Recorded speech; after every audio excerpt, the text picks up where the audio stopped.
Mi invitado de hoy es doctor en psicología, profesor en la Complutense, tiene numerosos estudios publicados sobre adicciones conductuales y colabora como asesor científico en programas de prevención de problemas con el juego de azar.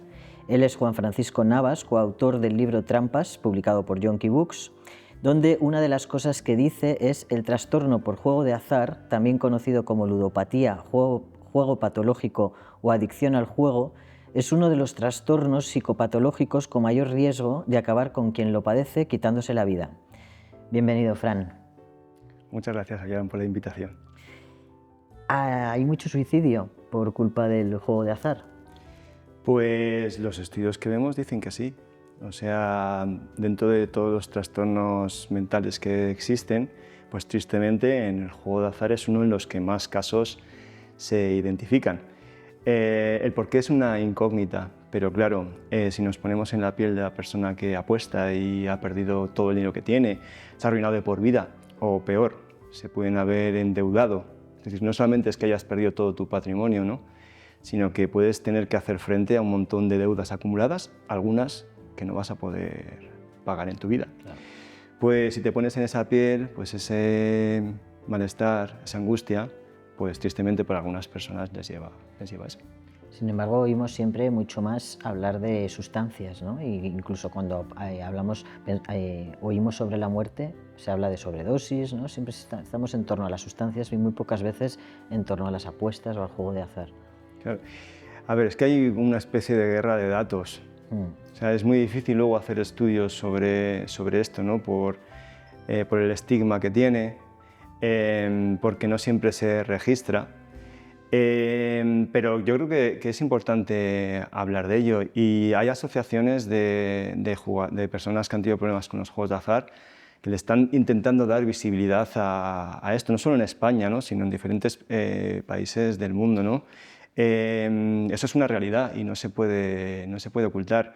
Los datos, bueno, pues son siempre tramposos, ¿no?, porque luego también siempre hay muchos intereses o también hay muchas formas de leerlos, ¿no? Pero en este caso creo que no se deben esconder. Es decir, al final los hechos son los que son, y detrás de cada suicidio pues, hay una tragedia, y tristemente pues, es uno de los riesgos que tiene el juego de azar, que no se puede olvidar. Antes de entrar a fondo con la entrevista, te voy a hacer una ráfaga de preguntas, de respuesta corta. ¿Pero corta, corta? Muy corta. Venga, ¿sí o no? No. Venga, vale. Que decirle eso a un académico es... No, es imposible. Imposible, yo ya imposible. asumo eso, por eso siempre planteo esta ráfaga. Venga. ¿Listo? Sí. Solo puedes ver una película antes de morir. ¿Cuál es? El golpe. ¿Cómo no? ¿Qué no es la adicción? ¿Qué no es la adicción? Poder desarrollarte con total libertad, y con la libertad también de cambiar cuando te apetezca. ¿Te sabes el Padre Nuestro de memoria? Si me pongo a ello me sale. Sí, ¿no? Seguro, igual alguna palabra se me va, pero sí, claro, o sea, es que he estado en misa muchas veces. Sí. ¿Qué puede hacer un adicto recuperado por un adicto que está consumiendo? Mucho.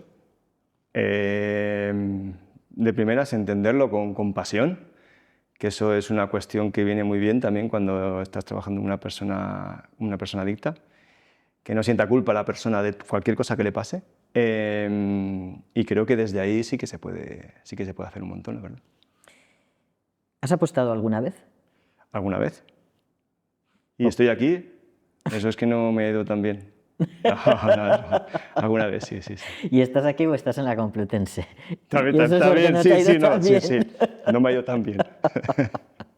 ¿Cuál es tu mayor incoherencia? Incoherencia. Que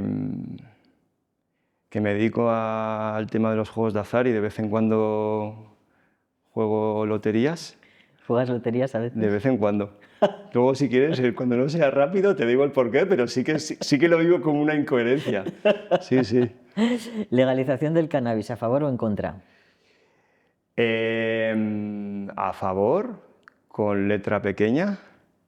Y si puedo poner la letra pequeña, yo creo que debería hacerse a través de algún tipo de monopolio estatal, en el que el producto que se ofrece sea de igual atractivo que se puede encontrar en otro mercado, pero que no esté orientado al beneficio, y eso evitaría también que haya competencia para dar un mejor producto.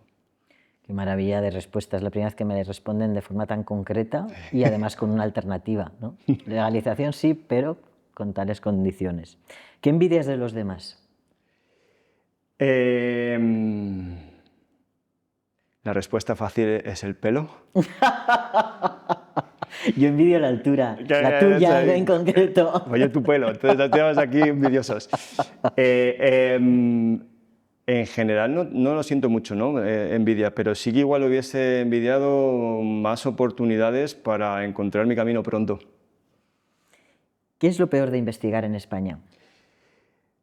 Que tienes que mendigar por ayudas para poder investigar, que no vas a estar disfrutando de tu trabajo en muchas ocasiones porque tienes que hacer una gran cantidad de trabajo burocrático y que te va a impedir descansar. Un libro que hayas leído más de 5 veces. Más de 5 veces no he leído nunca un libro. Nunca. No ha habido ninguno que te haya fascinado tantísimo. Hay libros que me han fascinado mucho. El que más he llegado a leer más veces ha sido El Quijote, que lo he leído, bueno, 2 veces entero y ahora estoy por la tercera. Pero entonces no va a ser una respuesta corta, porque te voy a explicar el porqué, pero es el que más he leído. Y luego otro libro que he leído también en 2 ocasiones ha sido El Conde de Montecristo, pero tiendo a no leer un libro 2 veces. Con las pelis me pasa diferente, pero los libros sí que es cierto que hay tantos tan interesantes y no me va a dar tiempo a leerlos, así que tiendo a no repetir. Qué angustia produce eso, ¿eh? Pensar que no va, bueno, a mí, que no va a haber tiempo para leer. A mí también, es que tienes que ser selectivo. Sí. Sí, sí. ¿Has querido acabar alguna vez con tu vida? No. ¿Y te da miedo la locura? No, pero es que yo soy psicólogo. Tienes que ver que nuestra visión de la locura es que sí que se puede curar. Claro. Por supuesto, puede ser un drama, ¿no? Pero no me da miedo porque, bueno, me forma un poco para entenderla. Y también a veces he visto el filo, personalmente y con otras personas, con lo cual no es lo que más miedo me da. ¿Quién crees que cura la locura, el psicólogo o el psiquiatra? La persona. El psicólogo te puede ayudar, el psiquiatra depende de lo que te pasa. Yo aquí rompo una lanza a favor de la psicología. La psiquiatría es muy útil en algunas ocasiones, pero en general es la persona la que tiene que implicarse en el proceso. Ojalá tuviésemos una pastilla de curar lo que te pase, eso nos va a la psiquiatría, y ojalá la psicología tendría la capacidad de, independientemente de que tú no quieras hacer nada, te podamos ayudar, ¿no? Pero no es así, es la persona. Es curioso cómo son los perfiles de los invitados y las invitadas, porque cuando hago esta pregunta a psiquiatras me dicen que la psiquiatría, cuando la hago a psicólogos me dicen que la psicología. Eres la primera persona que me dice la persona, cosa en la que estoy completamente de acuerdo, con acompañamiento, con apoyos, con ayuda, pero es la persona. Así que nada.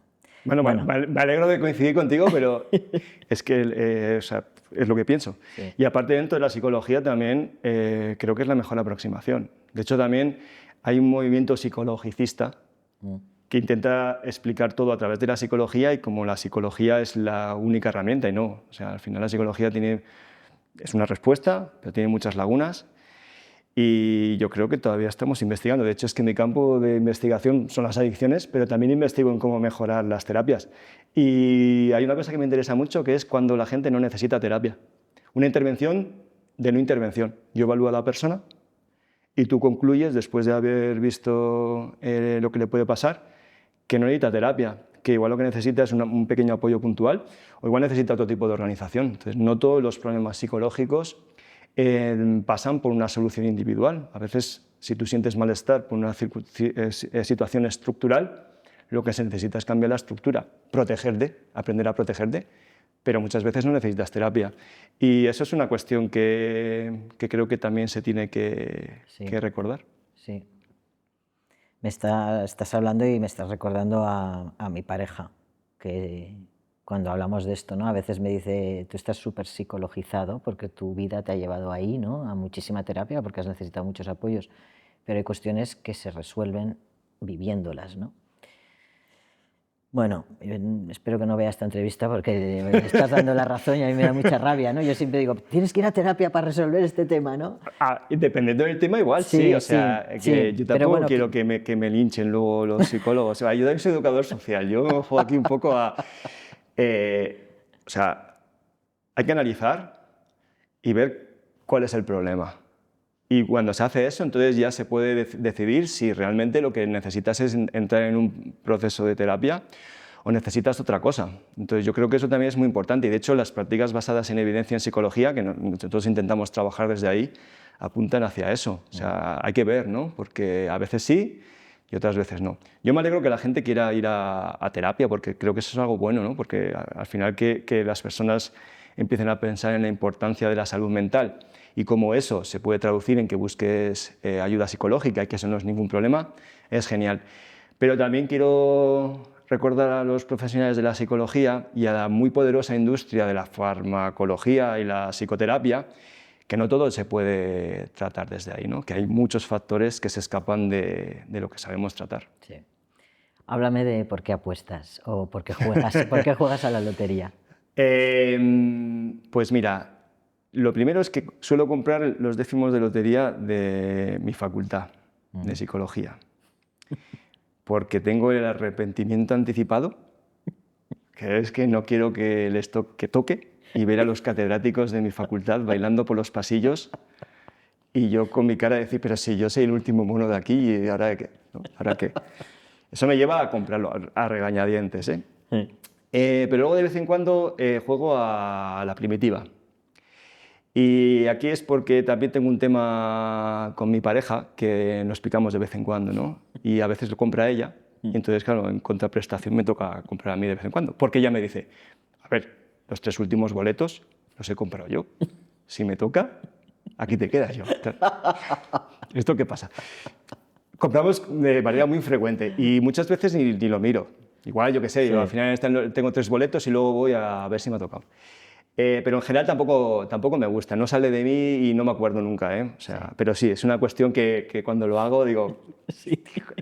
Bueno. Nosotros los adictos que nos recuperamos, los adictos a sustancias que nos recuperamos, tenemos prohibido jugar en el proceso de recuperación, pero luego ya posteriormente yo lo tengo, es verdad que yo soy muy rígido y muy obsesivo, ¿no? Y hay ciertas cosas que las he llevado un poco al límite, pero yo no he vuelto a jugar desde que me recuperé de la adicción a las sustancias, no he vuelto a jugar a nada, ni dejo que me regalen lotería de Navidad, ¿sabes? Bueno. Está muy bien porque al final también cada uno tenemos unos límites y, a ver, los límites también son personales. Sí. Y si tú sabes o tú has llegado al punto en el que ves una conexión con lo que te pueda pasar, pues ese límite es el mejor tenerlo y nunca pensar en cambiar. No hay una fórmula, ¿eh? O sea, sí que es cierto que hay veces que se dan como recomendaciones así muy generales, que a mucha gente le vienen muy bien, pero luego también hay tantas formas de organizarse uno la vida y de salir de su propio problema. Hay una cosa que luego a los profesionales de la psicología no les gusta tampoco escuchar. Ya verás que no me vuelven a dejar entrar en la facultad. Mía. Y es que en adicciones también hay mucha gente que se recupera sola. Sí. Que encuentra esto es súper poco popular. Sí, que encuentran con su familia o en ellos mismos o en algún libro. O sea, que encuentran una fórmula de salir hacia adelante, ¿no? Aunque hayan sido adictos. Y eso es una cosa que está muy bien. Yo vengo de un barrio donde he conocido mucha gente así, o sea, gente que también en un momento dado, por un momento, por una cosa que les ha pasado, les hace un clic y dicen hasta aquí. Y se ponen sus límites. Sí. A veces les funciona y otras veces que luego se hacen otras compensaciones, ¿no? Pero a veces les funciona. Y es algo que también intentamos reproducir en la terapia, ¿eh? Yo trabajo mucho con entrevista motivacional, trabajo mucho desde la entrevista motivacional y lo que tratas es de que a la persona le haga ese clic, de decir, mira, lo que estoy haciendo me lleva a este problema y si sigo así voy a acabar de una manera que no me gusta, ¿no? Y eso es lo que a veces sirve de detonador. Y ese detonador pues, puede venir por muchas circunstancias. Sí. ¿Has visto la serie Yakarta? No. Ay, qué pena. Bueno, Yakarta es una serie que se ha estrenado ahora. Cuando se emita este episodio, no sé, ya habrán pasado igual un tiempo, donde Javier Cámara, el actor, interpreta a un ludópata. Es muy bonita la serie, te la recomiendo. Y, es un jugador de bingo, ¿no?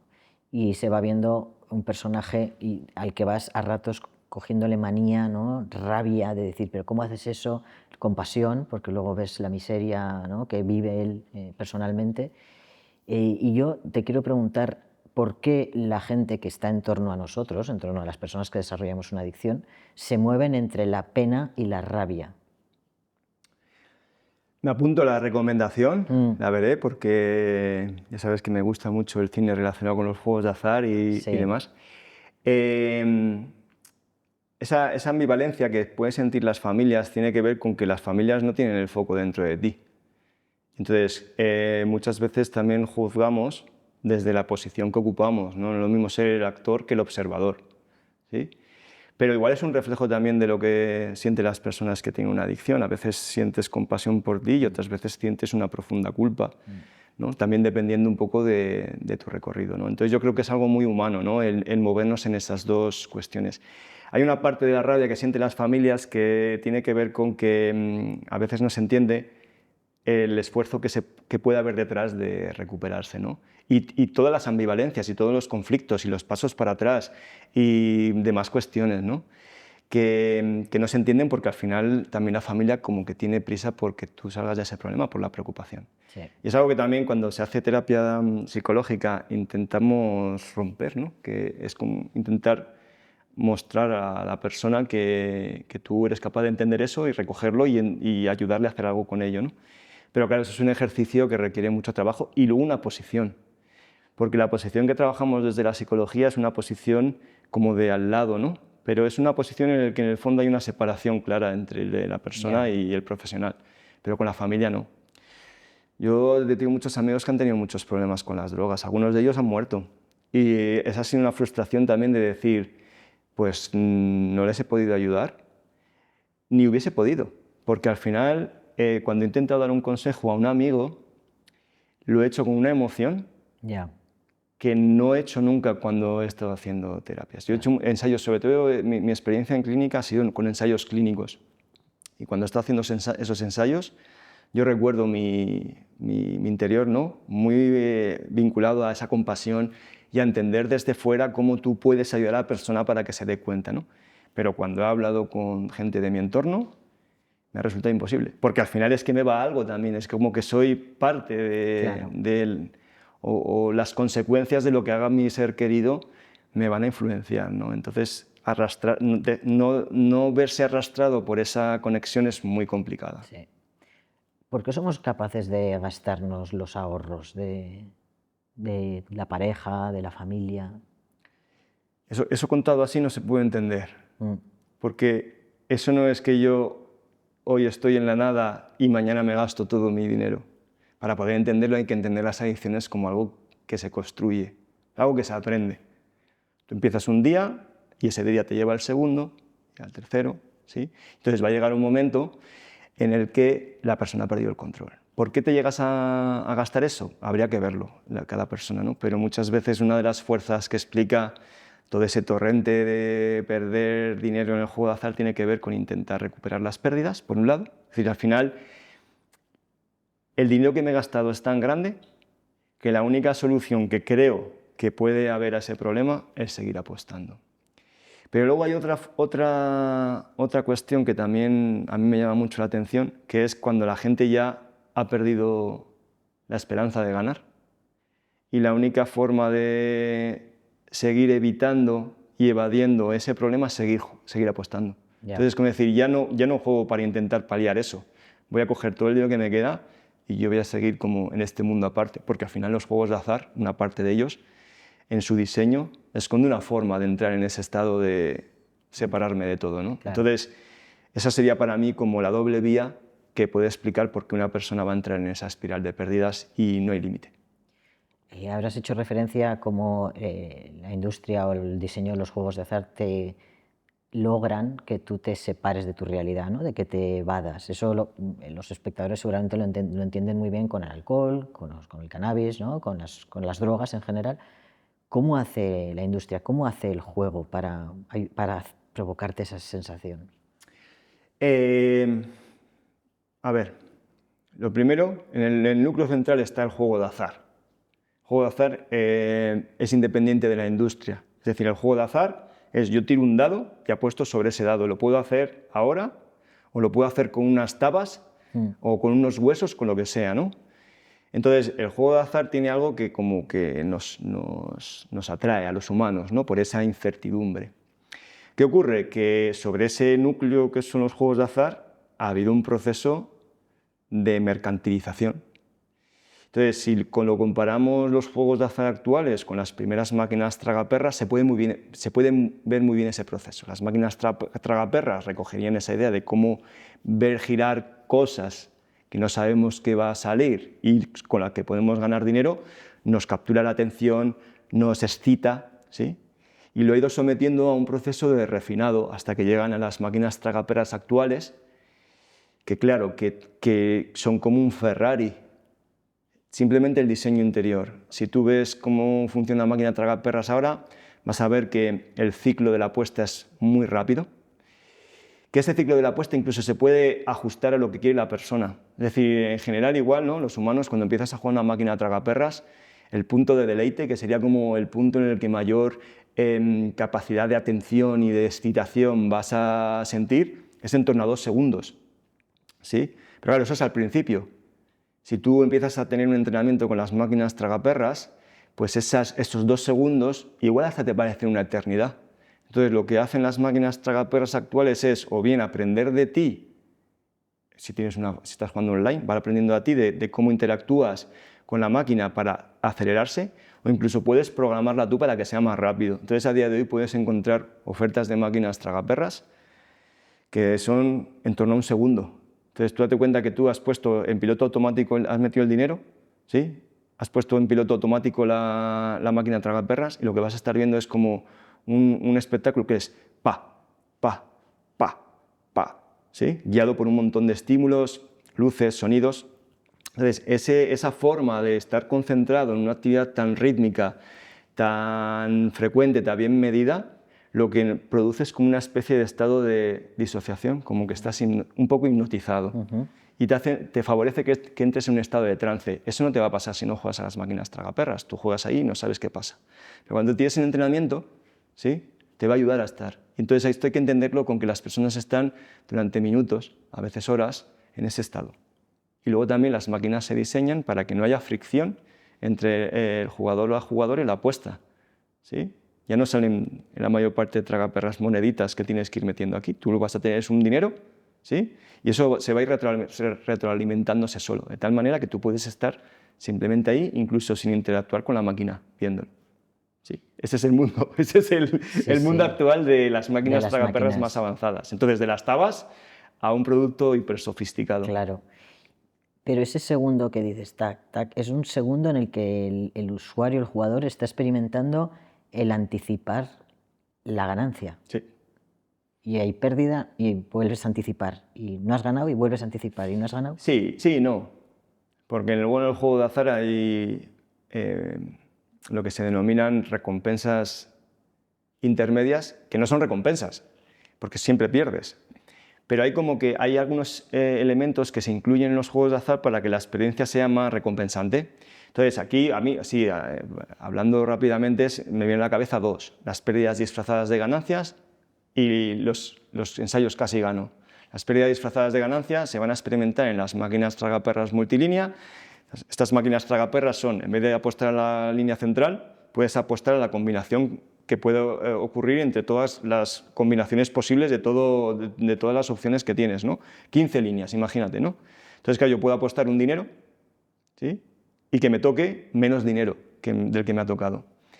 Pero claro, el feedback que voy a tener es como que es una ganancia. Entonces, claro, he apostado 1 euro y me han tocado 50 céntimos, pues acabo de perder 50 céntimos. Claro. Pero el feedback que te está dando es que como que has ganado algo, ¿no? Y luego los ensayos casi ganos cuando te quedas cerca de ganar, pues si necesitas 3 cerezas, ¿sí? Pues si salen 2 cerezas y la última se queda cerca, pues también va a ser recompensante. Entonces, la persona está anticipando una posible recompensa económica que desea, pero cuando entras en este estado de trance donde estás muy bien guiado por los estímulos, también va a haber efectos recompensantes. Entonces, no es que simplemente la gente pierda, porque si solamente perderíamos, claro, lo lo dejaríamos. Pero es que vamos a encontrar como muchas recompensas intermedias, ¿sí? Que también nos producen como ese punto de evasión. Claro. Es tremendo, ¿eh? Sí, cuando te pones a mirar las tripas de las máquinas tragaperras, Sí. te das cuenta de que son una engañifa. Total. Total. ¿Cuál es la mentira, dirías, más grande que se cuenta a sí mismo el jugador o la jugadora? Que puedes ganar a la larga, o sea, tú puedes ganar un día porque tienes suerte, ¿sí? Pero tal y como están diseñados los juegos de azar, tú no vas a poder vencer a la probabilidad, es decir, que al final es como que tú juegas una partida eterna a la ruleta. Un día puedes ir con el dinero que tengas y por cómo se distribuyen los resultados, ese día puedes ganar. Lo más probable también es que si vas desarrollando gusto por el juego de azar, al final el dinero que te ha tocado también lo gastes ese día, ¿no? Pero si tú vas jugando de manera sistemática, tú no vas a poder vencer a cómo está diseñado, porque el margen de la casa, que es como un margen de probabilidad que se reserva la casa para sí, va a hacer que la probabilidad siempre le sonría. Es decir, nosotros en términos técnicos sería que los juegos de azar tienen esperanza matemática negativa, que significa que vas a terminar perdiendo en el largo plazo. Entonces, la mayor mentira que te vas a contar es que tú puedes ganar a esa probabilidad. Aquí luego están las excepciones de los juegos de azar donde interviene algo de la habilidad, que serían las cartas y las apuestas deportivas. Con las cartas, lo que va a ocurrir es que son juegos de suma cero, es decir, el dinero que hay para repartir es lo que han puesto entre todos. Y entonces tú ya para poder ganar tienes que vencer a otros. ¿Qué ocurre? Que si estás jugando con otras personas que son peores que tú, pues puedes ganar. Pero claro, si estás yendo a un sitio donde hay profesionales, estás yendo a un sitio donde hay profesionales online, la probabilidad de ganar tuya se va a reducir un montón. Claro. Y luego la gente dirá, profesionales de póker. Hay profesionales de póker que a veces están financiados por la propia industria, juegan por un sueldo, y luego va a haber otras personas que acumulan ganancias durante un tiempo, ¿sí? Los que mejor les van se dan cuenta y se retiran, y los otros acaban teniendo problemas. Eso la gente lo suele desconocer, pero hay un porcentaje importante de personas que piden ayuda por el juego de azar que han sido profesionales, entre comillas, de póker, pero al final la exposición constante a esta incertidumbre de los juegos de azar también hace que pierdan el control. Con las apuestas deportivas, pues de nuevo tú puedes creer que tú tienes el control, conociendo mucho de deportes, que tú puedes tener cierto margen para ganar a la casa, pero claro, vas a jugar contra la casa, que tiene mucha más información que tú. Y a más evidente te parezca a ti la apuesta, menor cuota te van a ofrecer. Claro. Entonces, acabar ganando en las apuestas deportivas es algo que es francamente difícil. Y luego lo que puede ocurrir es que si tú encontraras la forma, no te van a dejar apostar. Porque también hay en muchas ocasiones, en el momento en el que se encuentre una desviación de lo que es esperable y es que pierdas, pues se puede asumir que estás haciendo trampas. Y como no pueden demostrarlo, pues se pueden cancelar. De hecho, hay muchas denuncias de jugadores y jugadoras que denuncian que no les dejan apostar. Entonces, la mayor mentira es que puedes ganar, ¿sí? Da igual el tipo de juego, lo más probable es que acabes perdiendo. Ya. En vuestro libro Trampas, José César Peral es el otro autor, ¿no? Habláis precisamente de este tipo de trampas o de mecanismos, bueno, de trampas de la industria o de mecanismos psicológicos que viven en nosotros y que se ponen como a disposición de la industria. ¿Qué otras trampas, aparte de esto que comentabas de lo que se medio gana, pero en realidad se está perdiendo, ¿no? En ese periodo de incertidumbre y de anticipación, ¿qué otras trampas destacarías? El ego. El ego es un gran tramposo todo el rato. Sí, tampoco es un tema que se trate tanto, ¿no? Pero parte de nuestra identidad, en algunas ocasiones, va a estar vinculada a las cosas que... Nuestra identidad va a estar vinculada a lo que hacemos. Cuando lo que hacemos es una actividad como el juego de azar y nosotros nos engañamos a nosotros mismos de que podamos acabar ganando, es fácil que tú acabes desarrollando como una idea de que tú tienes algo que te hace especial. Intuición, habilidad, ¿sí? Entonces, nuestra trampa mental también es esa. Yo hago algo que me devuelve una imagen deseada de mí mismo y eso también me obliga, es como que tengo un compromiso de mantener esa identidad, ¿no? Entonces es una trampa mental. ¿Más trampas sobre nuestra mente?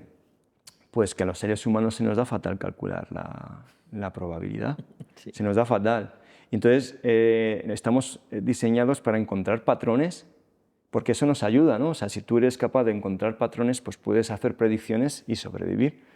Pero claro, hay muchas cosas que son aleatorias, ¿no? Entonces nuestra propia mente nos engaña cuando vemos, yo qué sé, caras en una nube, ¿no? O en una baldosa.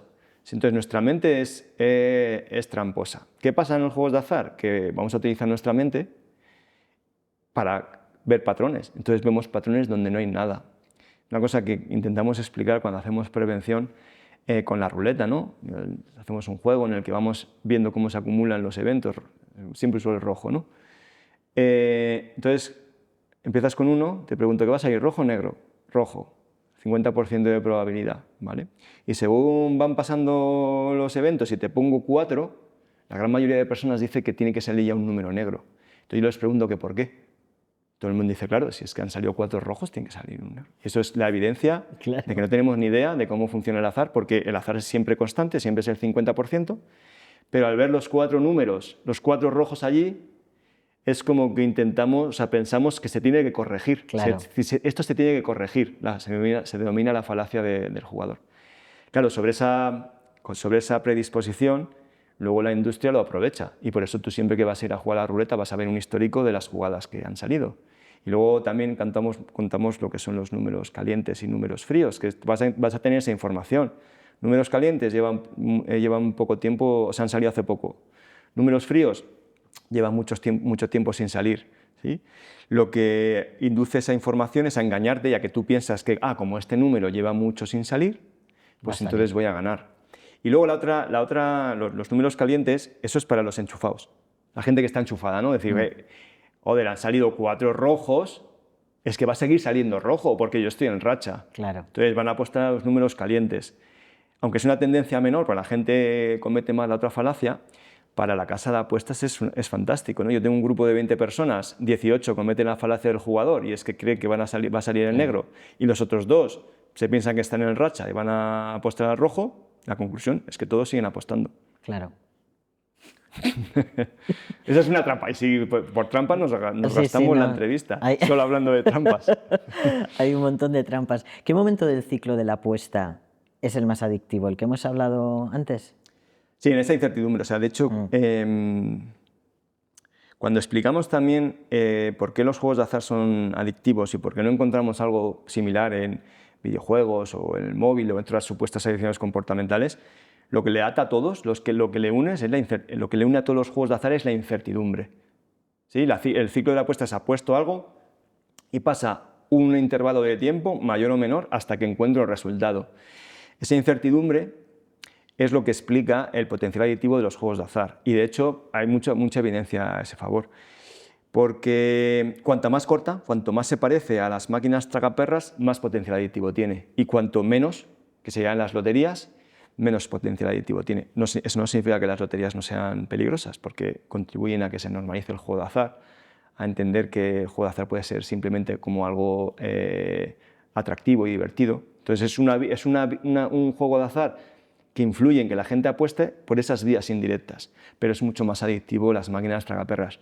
Y una cosa que nos preocupa mucho es que a día de hoy los juegos de azar, muchos de los juegos de azar comerciales, se terminan pareciendo a las máquinas tragaperras, porque intentan, porque realmente, no es porque se quieran convertir en algo más adictivo.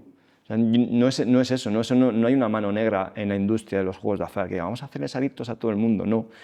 Pero si tú haces un producto que es más inmediato, que tiene esas características, la gente va a tender a apostar más. Entonces, si tú estás pensando en diseñar un producto que te dé más beneficio, la forma de hacerlo es acelerarlo. Claro. ¿Sí? Entonces, a día de hoy te puedes encontrar una oferta de apuestas deportivas muy parecida a las máquinas tragaperras, cuando se apuesta en vivo. ¿Tú qué vas a saber de quién va a sacar el siguiente saque de banda en un partido? Claro. ¿O qué va a pasar en un saque de tenis? Estás jugando de una manera que es totalmente azarosa. O con el póker, torneos de póker turbo. La persona tiene para decidir en torno a 2 segundos. Ahí no puedes ni engañar, ni farolear, ni hacer cálculos. Entonces, es la incertidumbre lo que va a explicar el potencial adictivo. Y ahí es donde la investigación también ha mostrado que se parece mucho al efecto que tienen algunas drogas estimulantes en el cerebro. Yo mientras te escucho hablar de todo ese proceso, pienso en mi época cuando yo iba a comprar cocaína, ¿no? Que era la droga, digamos, que más ansiedad me producía y más experimentaba ya el placer o el subidón cuando me iba acercando al camello. Cuando la compraba me sentía tranquilo, podía estar sin metérmela durante horas porque sabía que la llevaba, ¿no? Pero es verdad que había veces que yo compraba, esnifaba y no me subía, no me daba el colocón que debía darme, ¿no? Y había otras veces que sí.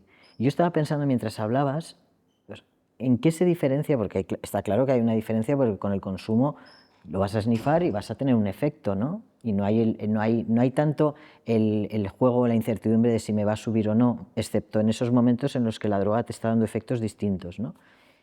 Pero siempre hablamos de que la adicción conductual y la adicción a sustancia es la misma, pero en realidad no opera igual. No, porque a nivel subjetivo no tiene por qué tener esta comparación. Cuando hablamos de incertidumbre, a nivel cerebral, tiene más que ver con cómo responde el sistema de recompensa. Y ahí es donde responde muy parecido a la cocaína y otras drogas estimulantes. Y es porque, claro, aunque a ti no te lo parezca, es como que nuestro cerebro está prediciendo lo que va a ocurrir. Ten en cuenta que nuestro cerebro va a tender siempre a la homeostasis.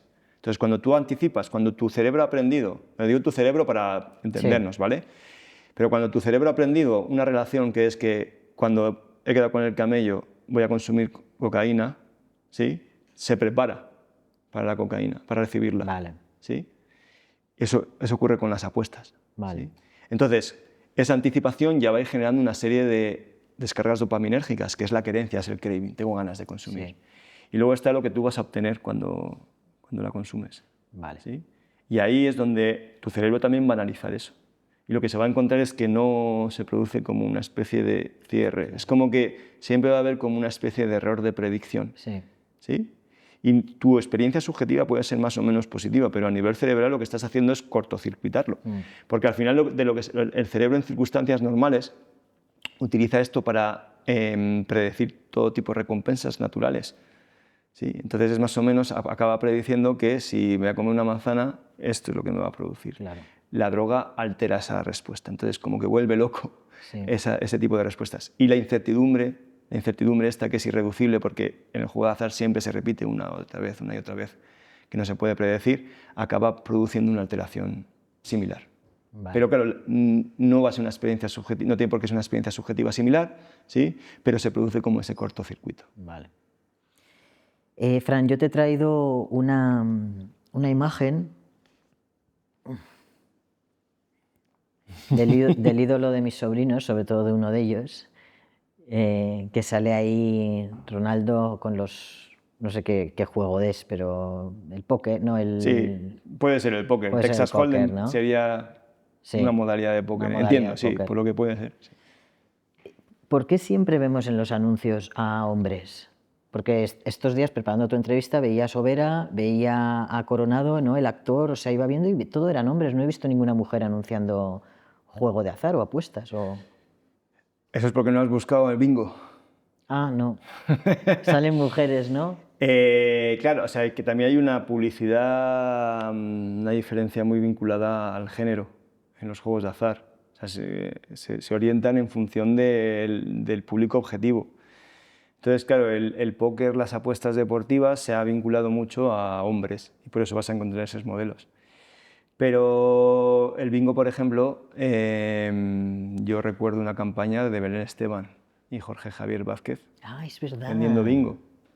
Es verdad. En la 11 puedes ver chicas jugando a rascas. Depende un poco del público objetivo. Pero claro, es que el póker y las apuestas deportivas se han vendido así. Y de hecho es que bueno, la mayor parte de gente que juega esas modalidades de juegos de azar son hombres.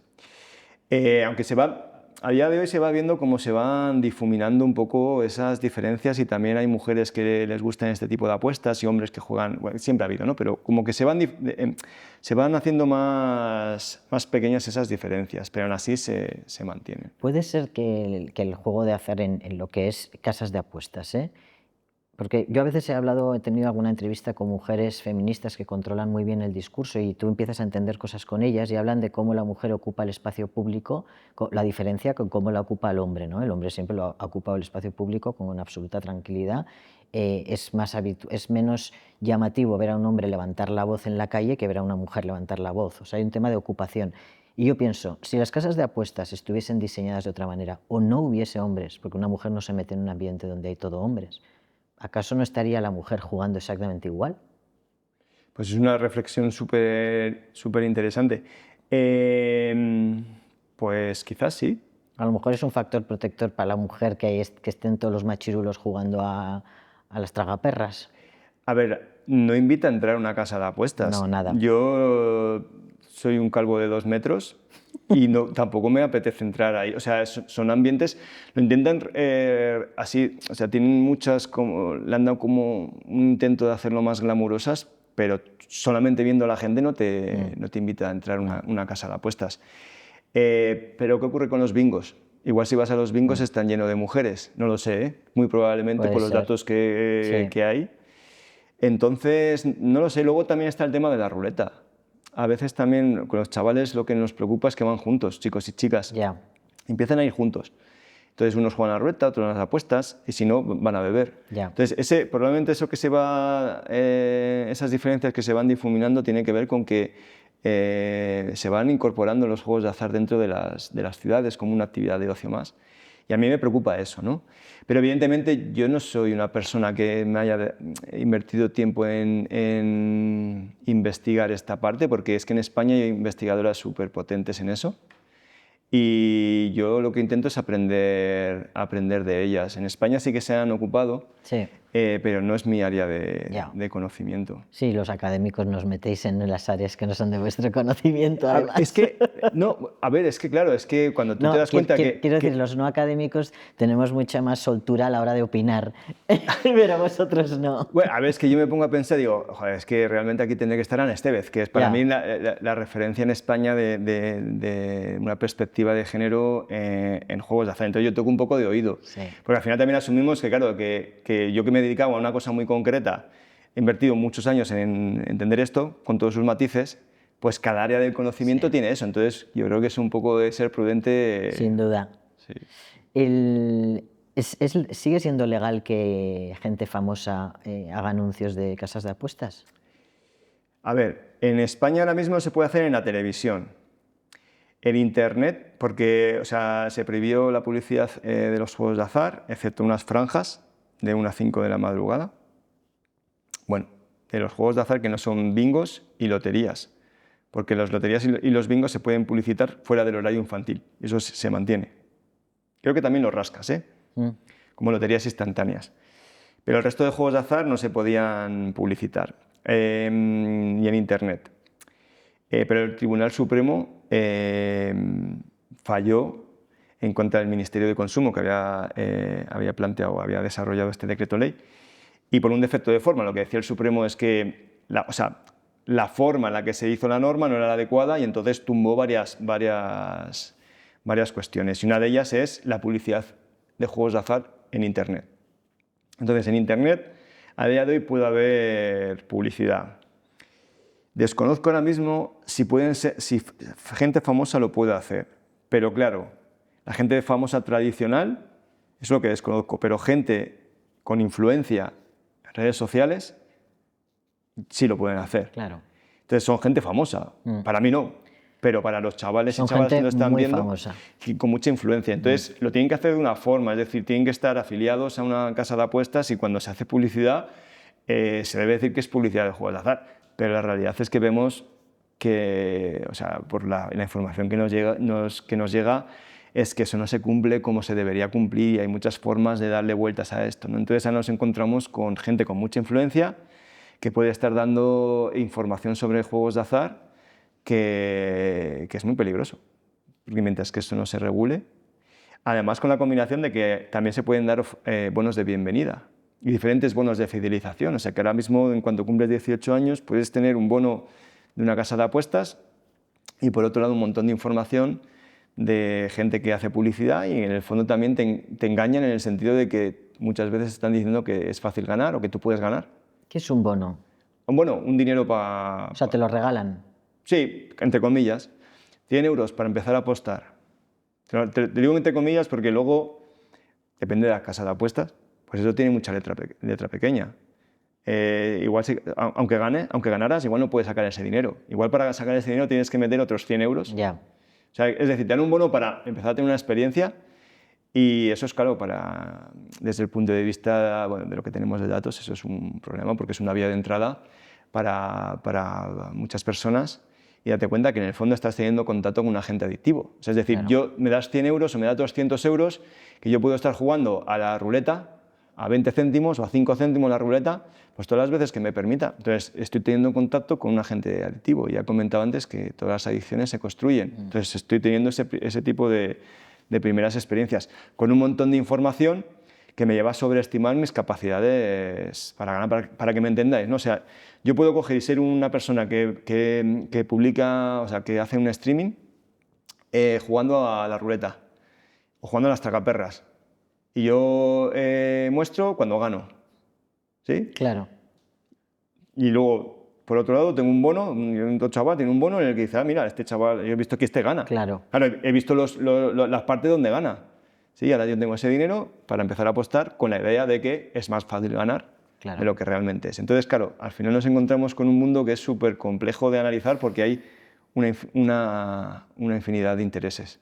¿Estáis observando si aumentan la incidencia o se mantiene o se reduce? Pues en general se ve un aumento. Se ve un aumento. En la encuesta que se hizo nacional más grande en España, que se hizo hace un par de años, desde la DGOJ, del regulador de juegos de azar, la que yo tuve también el honor de participar y coordinar, lo que encontramos es que hay un porcentaje muy grande de personas que desarrollan síntomas de adicción. Encontramos el 2,01% de la gente que apuesta reportaba síntomas de adicción. Pero es que esos síntomas de adicción, ese porcentaje era mayor en algunas modalidades de juego. En algunas superaba el 12%, en apuestas deportivas en franjas de edad entre los 18 y los 25. Entonces la tendencia es que vamos viendo que aumenta, pero claro que aumenta en algunas poblaciones. Y lo que nos preocupa mucho es la gente joven, porque sí que está creciendo en gente joven. Y que encontremos esos datos de prevalencia de problemas es de mucha preocupación, porque claro, son síntomas de adicción, significa que la gente ya está empezando a tener problemas. Que luego, claro, tú empiezas a tener un problema con un agente adictivo y si sigues con ese agente adictivo, ¿qué va a ocurrir? Que va a seguir aumentando el problema. Entonces, claro, es como decir, tú coges esa temperatura de lo que está ocurriendo, si no haces nada, muy probablemente la gente que tiene esos problemas hoy, dentro de un año, van a ser más graves. Claro. Y entonces esa es nuestra preocupación. ¿Y cuál sería ya sé que no hay soluciones globales para casos tan complejos, pero ¿cuál sería la situación ideal para ti?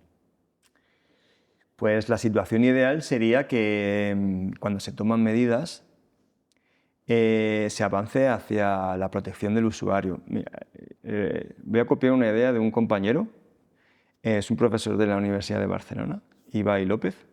A mí me gusta mucho porque él trabaja en la Facultad de Comunicación y ha analizado mucho la publicidad de apuestas. Y el otro día le estaba escuchando una charla y lo explicaba de una manera que creo que no se puede superar, así que lo voy a citar. Decía, mira, nosotros tenemos como la forma de identificar qué juegos son más adictivos y cuáles no. Eso que te he dicho de la incertidumbre, ¿no? Sí. Entonces, claro, si se permite que los juegos se desarrollen para avanzar hacia hacerlos más inciertos y más adictivos, el camino tiene que ser el contrario. O sea, el camino tiene que ser en que los productos que se ofrezcan, en vez de ser tan rápidos, tan inmediatos, vayan hacia el otro lado. Entonces, que las apuestas deportivas deberían parecerse más a las quinielas que a las máquinas tragaperras. Claro. Entonces, ¿cómo se hace eso? La autorregulación no funciona, no solamente en el juego de azar. Cuando se le pide a la industria que se autorregule, azucareras, tecnológicas, el alcohol, ¿sí? Cualquier medida que van a hacer siempre es mucho menos ambiciosa de lo que se debería hacer y casi siempre un brindis al sol. Entonces, lo que nosotros planteamos es que tiene que haber una regulación en la que se detalle pormenorizadamente qué tipo de elementos se pueden incorporar en los nuevos software que se ofrecen para los juegos de azar y que en eso se tenga en cuenta la persona, no los intereses económicos de la industria. Y desde ahí es donde yo creo que se puede generar una primera línea de protección, ¿vale?, para luego ya intervenir de otras maneras. Luego, evidentemente, habrá que ayudar a las comunidades, a las familias, a las personas, pero en principio para mí todo tendría que ver con un buen primer núcleo de protección que viene con una regulación respetuosa y que pone a la salud mental y a los usuarios en el centro. ¿Eso vendría a ser como reducir la cantidad de nicotina en el tabaco? Algo así. Tal cual. Oye, últimamente hemos visto noticias distintas y una de ellas decía, pues consumo, ¿no? El Ministerio obligará a los portales de apuestas online a mostrar un cartel advirtiendo sobre los riesgos del juego, ¿no?, como con el tabaco. ¿Esto es eficaz? Pues aquí voy a copiar a José César Perales. Es que ¿sabes lo que pasa? Que claro, que luego es que hay gente muy buena así en mi entorno que el otro día en un congreso que organizó la DGOJ, José César dio una charla sobre esto, sobre el diseño de los productos, ¿no? Perdona, José César Perales es el otro autor de Trampas. Lo cuento como si todo el mundo Sí, como si todo el mundo lo conociera. Como tú y yo estamos charlando de José César Perales, sí. Bueno, pues le hicieron esta misma pregunta, ¿no? Y él respondió de una manera muy elegante. Dijo, mira, el impacto de esas medidas es pequeño, pero clínicamente muy significativo. Es decir, es pequeño porque al final no va a marcar que una persona apueste más o menos, pero cuando tienes en cuenta el conjunto de la sociedad, el impacto es muy grande porque es una medida muy poco costosa. Vale. Y reflejaba lo que ocurre con el tabaco. ¿Es eficaz para que una persona fume menos ponerle que el tabaco mata? ¿Para que esa persona fume menos? Pues igual para esa persona no, pero igual para el que está empezando. Vale. ¿Sí? Entonces, cuando se analiza en el conjunto de la sociedad, si se produce una pequeña reducción media en el consumo de tabaco, la carga de enfermedad vinculada al tabaco se va a reducir. Y eso es un beneficio para toda la sociedad. Claro. Pues con el juego de azar ocurre lo mismo. Y deberían hacerlo con el alcohol. Y hay una cosa con la que yo estoy enfadado personalmente y siempre que tengo la oportunidad lo digo, que es que hace unos años, no me acuerdo, ¿no?, 2 o 3 años, un año, se bloqueó una iniciativa en el Parlamento Europeo para incluir información. Hace 4 yo creo. Hace 4, sobre los riesgos vinculados al consumo de alcohol, sobre su vinculación con algunos tipos de cáncer.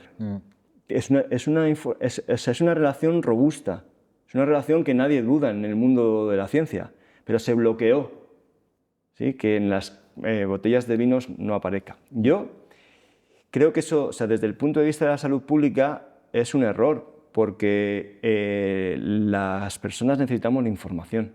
Y luego ya decidiremos, pero no nos ocultéis la información. ¿Sí? Entonces, ese tipo de etiquetas producen un efecto, que no es muy grande, ¿sí?, pero sí que tiene un impacto. Y para mí, sobre todo, es que son más transparentes. Entonces, con el juego de azar también ocurre. Oye, que nos informen.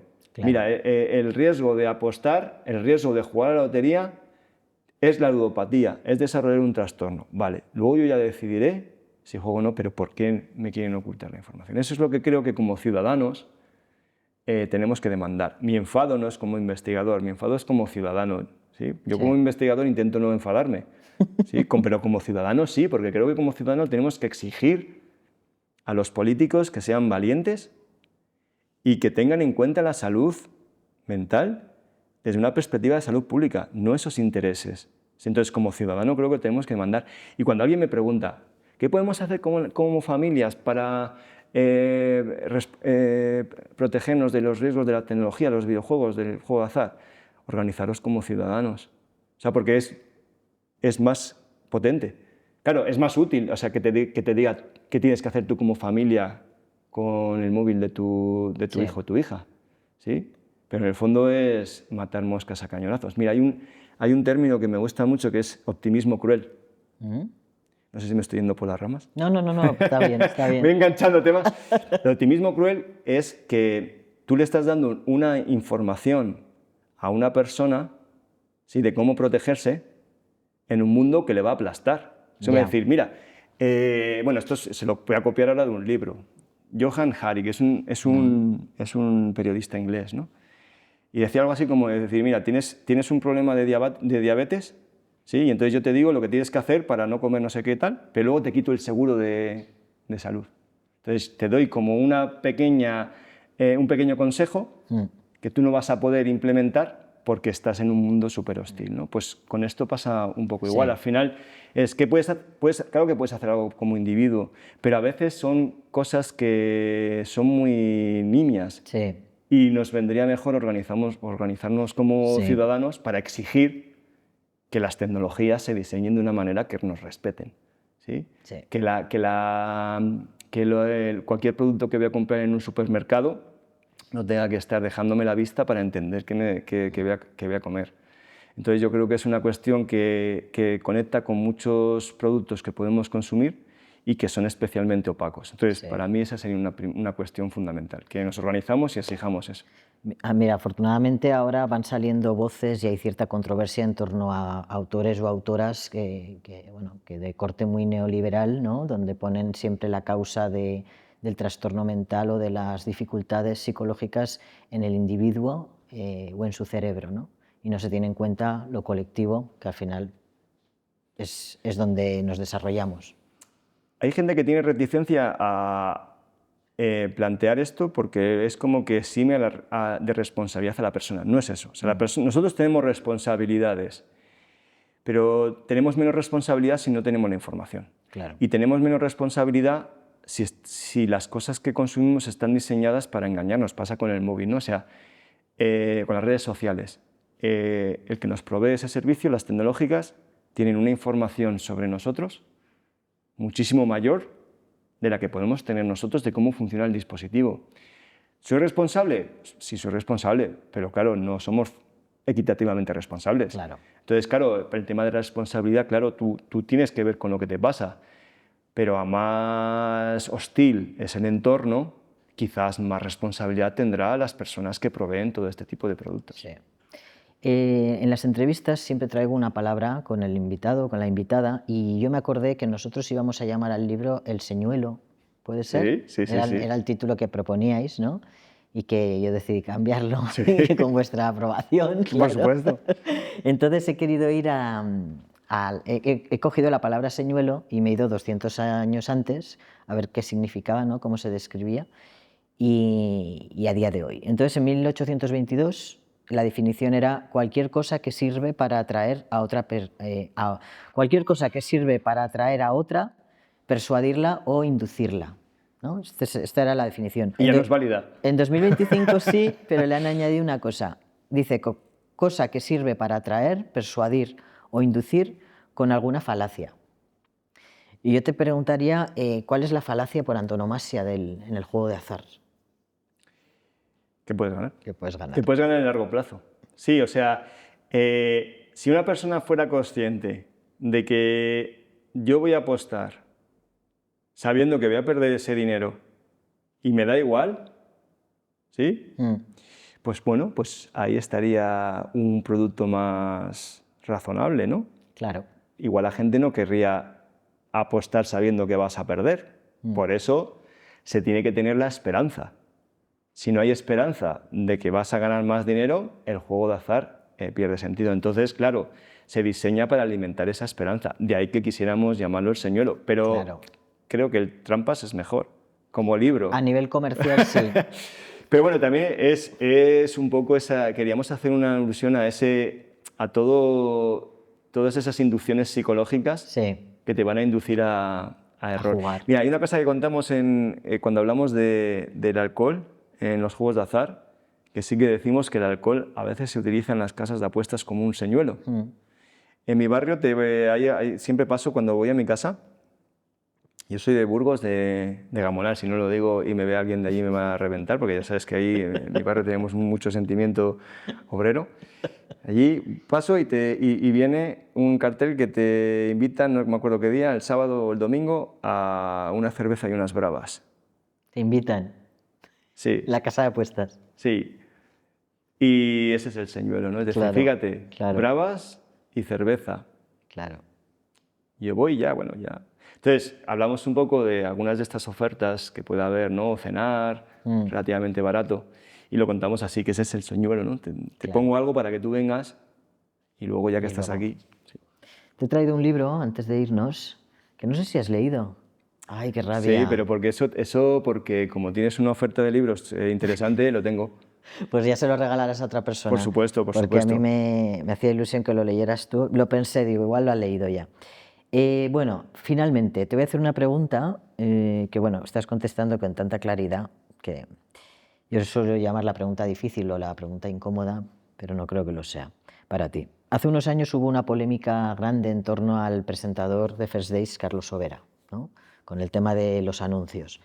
Y se produjo en Twitter, a lo bestia, ¿no? Como es esa red social, antes no lo era tanto, se produjo una movida grande cuando el Ministerio de Consumo dijo que restringía la publicidad de las casas de apuestas. Y de hecho Alberto Garzón directamente en una rueda de prensa dijo que los famosos ya no podrían participar en anuncios de casas de apuestas. A Sobera le preguntaron en una entrevista y dijo: la mayoría de los famosos hemos abandonado la publicidad de este tipo mucho antes de que el ministro Garzón actuara, y lo hicimos por sensibilidad hacia la respuesta de una parte del público. Mi pregunta es, ¿tú crees que realmente existe sensibilidad con el tema? A ver, luego entiendo yo que habrá diferentes personas que tienen diferentes aproximaciones. Con Carlos Sobera es que protagonizó una de las campañas de juego más agresivas que se recuerdan. O sea, yo no sé qué sensibilidad tuvo antes. La de después quizás sí, ¿no? Le ayudaría a reflexionar sobre qué efecto podría haber tenido, que yo, si eso es sincero, se agradece, ¿no? Pero antes no se piensa. Y en gran medida no se piensa porque no hay ni siquiera conciencia de que apostar fuera adictivo. O sea, yo tampoco soy una persona, yo no dudo de las intenciones, ¿no? No lo entenderían, no lo leerían, no se preocuparían por saber qué se está vendiendo. Yo pienso que la mayor parte de deportistas que anunciaron póker y demás lo hicieron un poco porque como estaba de moda no piensan en los efectos, ¿no? Y me alegro que se haya prohibido, porque la autorregulación para la industria no funciona, pero para muchas personas tampoco funciona en ese sentido. Pero si en el fondo esto refleja un sentir más amplio en personas que tienen mucha responsabilidad social por su imagen, pues me alegraría. No obstante, bueno, tampoco me fío yo mucho concretamente de esta persona por esa campaña. Sí, o sea, yo realmente, si tuviese la oportunidad de charlar con él y preguntarle, igual al final me convence y digo, mira, me retiro lo que he dicho. Pero así en este momento me parece más que es un concurso de popularidad, ¿no? Como no ha gustado tal, prefiero no vincularme a esto, que sinceramente lo diga. Porque leí muchas respuestas de este señor en Twitter y defendía más un poco el de, ¿me vas a decir a mí tú cuánto tengo que beber? Que es una cuestión que es muy estigmatizante, ¿no? Porque es como frivolizar con algo que tiene mucho impacto, ¿sí? Sí. Y teniendo una posición específica tienes mucha responsabilidad, ¿no? Yo creo que no se debería hacer este tipo de apología sobre un producto estando en esas posiciones. Pues muchas gracias, Fran. A ti por la invitación. Bueno, pues hasta aquí la entrevista de hoy. Si queréis saber qué libro le he regalado a Fran, que aunque él lo tenía, pues podéis escribirnos por Instagram y os pasaremos el enlace. Recordad, como siempre, que la salud mental no se lee, se practica, pero por algo hay que empezar. Muchísimas gracias y hasta el próximo miércoles.